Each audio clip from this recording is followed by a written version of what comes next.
kind of show Great. how with the information you all can make choices and make other questions to us. Thanks, Bob.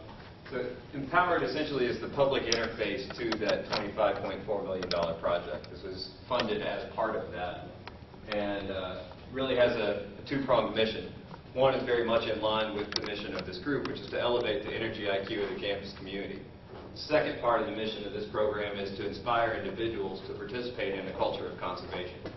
And so the kind of the motivating factors for that is pure information and lots of it, and kind of what I hope is an engaging context. This is the home screen, and the dial there, the gauge, is a real-time gauge. It's being updated every 3 minutes on our total campus electricity consumption.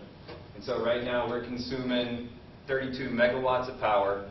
So our electricity bill is $2,200 an hour right now, and we're putting out about 22 tons of CO2 equivalent an hour just through that electricity. You can see below that there's a slider that talks about that in kind of more frivolous terms. It's the same energy needed for Wildcat to run around the world 9 times. Would require 293 football fields of solar panels on a sunny day. That's an important point in terms of the scale of alternative energy. How many, what do you have on that? 293 right now. 293 football fields of solar panels to power what we're doing right now at night. And then it's equal to the consumption of like 24,000 average homes. And so just trying to put it in different terms to make it relevant. We're showing a lot of real-time data, obviously the real-time. Current temperature outside, this program is set up, there's a Facebook page set up on here.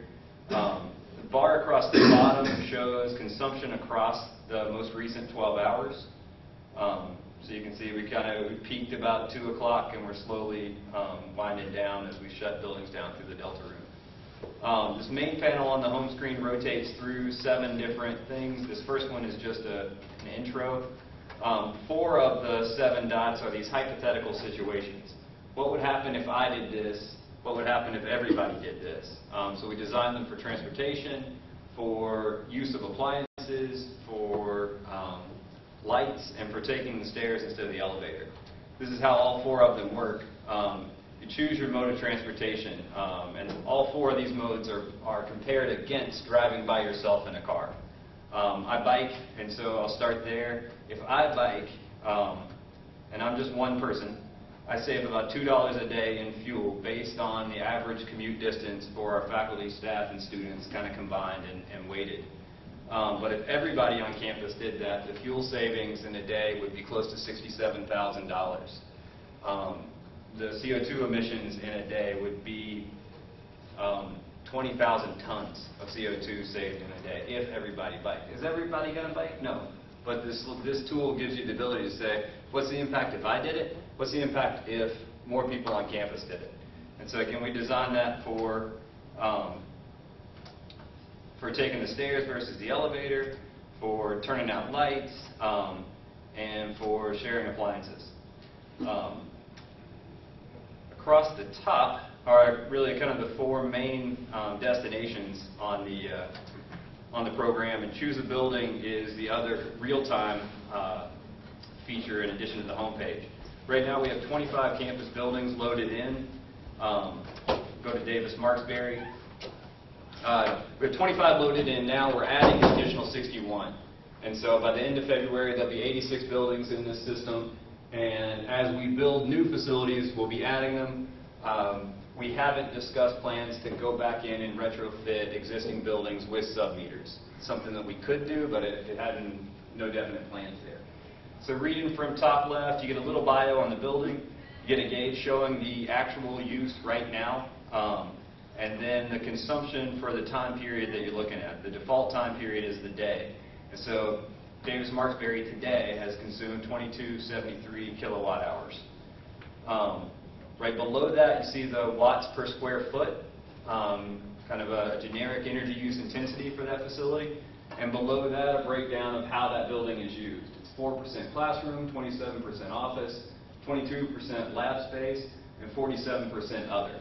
Other is all your hallways, your stairwells, your bathrooms, public spaces, essentially. And so almost all of our campus buildings range between 45 and 54% other. But this research load, this 22% research load, when you start comparing the energy use intensity of our campus facilities, it's really important to know how that building is used so that you're not comparing apples to oranges. The graph has a lot of different potential data that it can show you. Right now it's showing how much electricity we've used today. We can look at how much we've used over the past week, with the left y-axis showing kWh consumed per day. The right y-axis is the temperature in Fahrenheit, and so the orange line graph that goes across the graph is showing the temperature curve for this week. You can also see this month, which is going to look funny because we only have one day in the system, and the program is designed to scale the bars out to fill the graph. So as this month goes, we'll get all 29 days of February on that chart, and then we'll also have the 12 months of the year so we can see that. So we can look at it in terms of the use, the consumption of the kWh. We can also transfer the y-axis to show us what that cost was. So that's how much that building cost us each day. And we can see the CO2 and the climate impact of that facility each day and over these time frames. For buildings where we're going to install heating and cooling sub-metering, so on the 61 buildings that were part of the energy savings project, we'll have 3 meters. We'll be metering their kWh consumption, the steam condensate coming off the steam feed to the building, and the chilled water going in for the cooling. So on those facilities, we'll be able to show a heating load and a cooling load. One of the really neat things about this is all of the data points logged by this program will be available in an archive. And so for every building in this system, you can download an Excel spreadsheet that has by hour the consumption, the ambient temperature, the relative humidity, and the dew point for when that power point was logged in the system. So I think there's a lot of potential applications for that. And then you can back up and go look at other buildings this way. The next stop are the virtual rooms, which were a lot of fun to make, but this is another one of those, well, what does it mean if I do this? So when you enter a space like an office, it's set to be at average. So you can see here it's saying current energy use is average. Average is based on market research and surveys that we did on campus to see what devices are in an average office and how long they're on. And so the list here shows that. And you can also use this list to adjust it. You can say, well, you know, I don't use a desktop computer, so I'm going to turn that off. I use a laptop. And so by switching the computers, you've dropped the energy consumption in that office to 37% below average. But you say, you know, I'm kind of cold-natured, so I use a space heater in my office. So now your energy use is almost 300% above average. We're going to come get those one of these days. I'm not. I launched this program and people started emailing me. I heard you're going to take the space heater. I said, no, that's Mr. Wiseman. Not me. In addition to the plug load, there are additional stories in here. And so I'm a sustainability coordinator. And so energy is a big part, but it's only one part of the purview of my job. And so this program was fun because I was able to weave in some of the other elements of my work into this. And so a lot of the items in here tell stories. And so the recycling bin has a story to tell. If I turn this off, it'll show you. You click on the recycling bin, it talks about recycling on campus. Reusable water bottles. The Post-it notes have a story to tell. So there's layers of information built into here that we hope it takes a while to dig out. There may even be some Easter eggs hidden in there with additional prizes. Maybe. So we did that for office spaces, for residential spaces. The iron is one of my favorite. Watch the iron. This is fun. It jumps up here on top of the wardrobe. It took a lot of pictures to make that happen. You can turn the overhead lights off. See how it looks? Turn the TV off. A lot of fun. And then a lab space. And so this is one where President Capilouto was really surprised. If you look at the fume hood operating for 9 hours a day, the cost per month on that, the cost per day on the hood is $2.14. If you adjust that, and you can adjust all the usages in half-hour increments to really customize the space to your needs. But you can see just having it on for an additional half hour bumps that price up per month to $8.41. And so on the fume hood, the story that we tell, we've tucked a little energy hog in here, which I went back and forth on whether or not to throw the energy hog in. The energy hog is one of Bob's creations. Didn't exactly design it, but he had the concept in his head. I like to think shame sometimes works too. Not just positive reinforcement. So I went back and forth on it because the hood is an essential element of why we're here. I mean, it's part of the research we're doing. It's a research tool. And so I went back and forth on whether or not to have the energy hog there. And we put it in there because incorrect use of that tool is by far the most wasteful thing that an individual can do on our campus in a day unless they break into John's office and start pulling dials and switches. Otherwise, messing with a fume hood is one of the worst things you can do. And that's not because of the horsepower of the fan that's pulling 100 cubic feet per minute through it. It's because we're conditioning that air once with our utilities. It comes into that office, and then we suck it out at 100 cubic feet a minute. Right through the roof. Right through the roof. And so that's conditioned air. And so the cost of this really has to do with the cost of air handling and conditioning the spaces. And so correct use of the fume hood is really what we throw in on the description of the thing. There's an appropriate sash height to be set at if you're working there, and if you're not at the station, to go ahead and shut down the hood, the sash entirely. In our newer lab spaces and as part of the ESCO project, we did install some occupancy sensors on the hood so that if you're not standing there working, they've got a variable flow fan and the CFM rate for that hood drops down significantly. So that's kind of good. Next stop on the tour of Empowered is Explore Empowered, which is really kind of where we dumped a lot of information. The story of what it is, where it came from is there. The energy FAQs that we handed out tonight are there. Tips on the top 10 things you can do are there.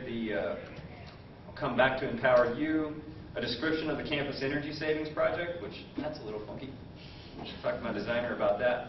It's hard to read. Looks like genetic code or something. There's a mobile layer for Empowered.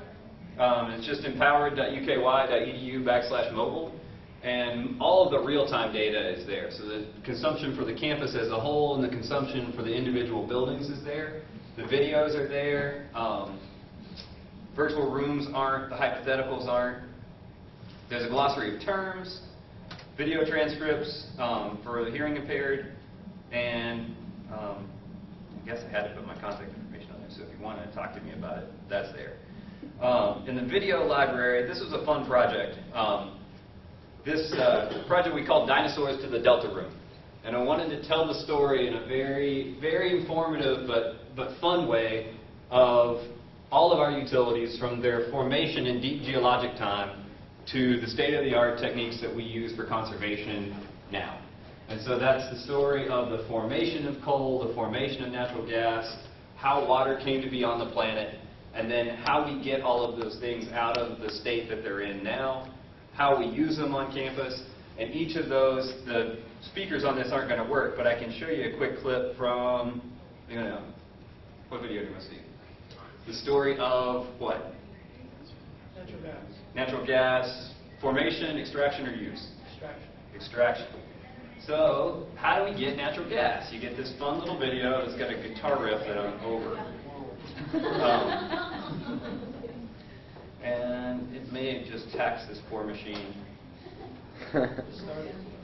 Yeah, it hits there we go.